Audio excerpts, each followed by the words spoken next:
Bonjour et bienvenue pour cette nouvelle chronique vintage dédiée aujourd'hui à la poupée du soldat impérial ou Stormtrooper.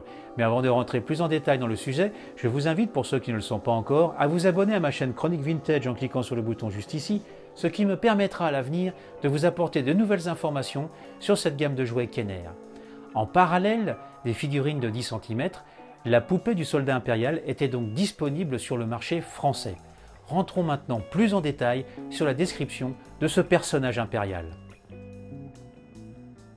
L'emballage des poupées 30 cm est un coffret de forme rectangulaire équipé d'un volet latéral placé sur la gauche de la boîte avec une grande photo du personnage surplombé par l'unité de gestion des stocks en haut à gauche et à droite la phrase obligatoire « âge 4 ans et plus » avec son nom. Le coffret est équipé d'un grand film transparent qui laisse découvrir la grande figurine avec, sur la partie basse de l'emballage, un gros plan du visage du personnage. À gauche, sur le volet en dessous du logo Star Wars, on retrouve la description des fonctions de la poupée avec le logo Kenner. À l'arrière de l'emballage, 3 clichés du film et une photo du jouet sont surplombés par un logo Star Wars. Le premier cliché présente la scène avec Luke Skywalker, Ben Kenobi et les droïdes arrêtés par les troupes impériales sur Tatooine. Le second présente les soldats impériaux dans les couloirs de l'Étoile Noire.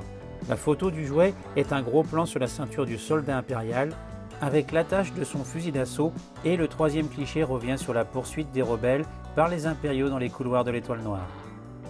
Sur les parties latérales de l'emballage, c'est une photo du jouet et non plus un cliché tiré du film qui est imprimé des deux côtés de la boîte.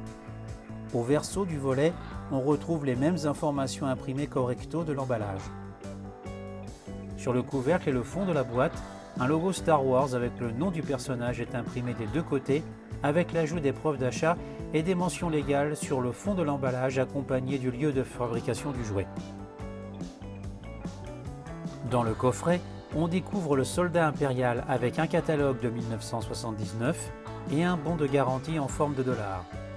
Le costume du soldat impérial est de couleur blanche avec plusieurs points de couleur noire sur l'ensemble de la combinaison, comme sur le casque, le torse et l'intérieur des bras, les genoux, les semelles, ainsi que les coudes et le dos de la ceinture. L'arme est maintenue à la taille par un filin qui sert d'étui pour ranger le fusil d'assaut. Ce fusil laser est conçu pour s'adapter facilement dans la main droite du soldat impérial.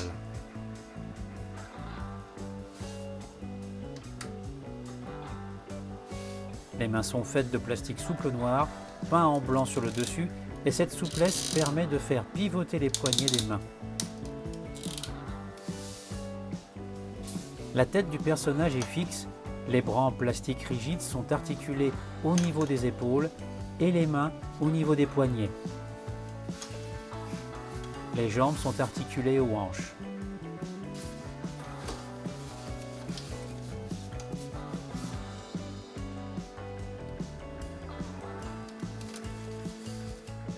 Avec le temps, le vieillissement du plastique blanc est plus visible que sur les autres types de plastique utilisés pour la gamme Star Wars.